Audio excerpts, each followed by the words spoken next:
அன்று ஆளுநர் உரை அது தமிழ்தாய் வாழ்த்தோடு ஆரம்பிக்கப்பட்டதை தேசிய முற்போக்கு திராவிட கழகம் மனப்பூர்வமாக அதை வரவேற்கிறோம். அதே போல ஆளுநர் உரை அன்றைக்கு ஆளும் கட்சியின் உரையாக இருந்தது என்பதை யாரும் மறுக்க முடியாது. ஒரு ஸ்போக்ஸ் பர்சன் மாதிரி ஆளுங்கட்சியை பற்றி மட்டுமே அவருடைய உரை இருந்தது. நமது தமிழ் மொழி தாய்மொழி, நம்மளுடைய அன்னை தமிழ் அன்னை. அந்த தமிழ் மொழியை நாம் சொல்றது செந்தமிழ் அப்படின்னு சொல்லுவோம்.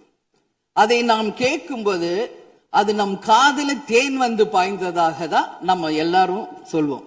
ஆனால் அன்றைக்கு ஆளுநர் உரையில் 37 நிமிடங்கள் அவர் பேசியதாக ஒரு குறிப்பு இருக்கு. ஆனா 37 தவறுகள், தமிழை பற்றி உச்சரித்தவை அத்தனையுமே மிக மிக ஒரு வேதனையான ஒரு விஷயமாக இங்க நான் பார்க்கிறேன். நம்மளுடைய தலைவர்கள், அறிஞர் அண்ணாவாகட்டும், கலைஞராகட்டும், ஐயா காமராஜர் ஆகட்டும், அனைத்து பெருந்தலைவர்கள், அதே போல வேலு நாச்சியார், இது போன்ற அவர் ஒவ்வொரு பேரை சொல்லும் பொழுதும் முற்றிலுமாக அவருடைய உரையில அத்தனை பிழைகள் அன்றைக்கு இருந்தது. உறுப்பினர் உட்காருங்க. உட்காருமா? உட்காருங்க, நான் பேசுறேன். உட்காரு. இல்ல உட்காருங்க ப்ளீஸ். மாண்புமிகு உறுப்பினர் ஆளுநர் உரை மீது சொல்லுகிற போது தமிழ் உச்சரிப்பு பற்றி அவர் குறிப்பிட்டார்கள். வேறு மாநிலத்தை சேர்ந்த ஒரு ஆளுநர் அரசின் சார்பில் இங்கே தன்னுடைய உரையை அவைக்கு படிக்க வந்தபோது புதிதாக தமிழகத்தில் வந்திருக்கிற வேறு மாநிலத்தை சேர்ந்த நம்முடைய ஆளுநர் முதலில் எல்லா தலைவருடைய பெயரையும் உச்சரிக்க முயன்றதையே நாம் முதல்ல பாராட்ட கற்றுக்கொள்ள வேண்டும்.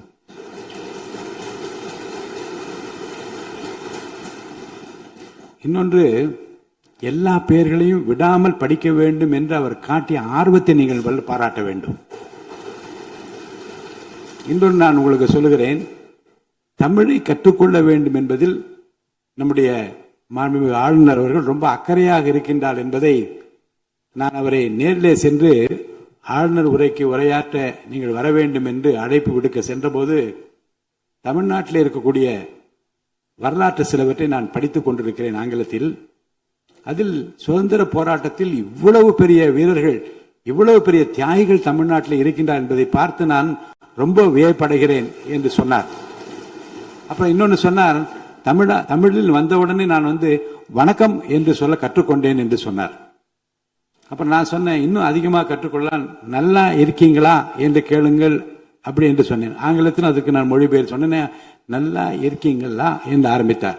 நான் உடனே பதில் சொன்னேன், நல்லா இருக்கேன், ஐ எம் ஆல் ரைட் என்று சொன்னேன். உடனே அதை ரிப்பீட் பண்ணார். இதை சொல்லுவதற்கு காரணம் என்ன என்றால், தமிழ்நாட்டுக்கு வந்திருக்கிற, நம் நிலைமையை புரிந்திருக்கிற, நம் உணர்வுகளை புரிந்திருக்கிற ஒரு மாண்புமிகு ஆளுநர் இங்கே படிக்க முயலுகிற போது உச்சரிப்பு வருவது கொஞ்சம் சிரமமாகத்தான் இருக்கும்.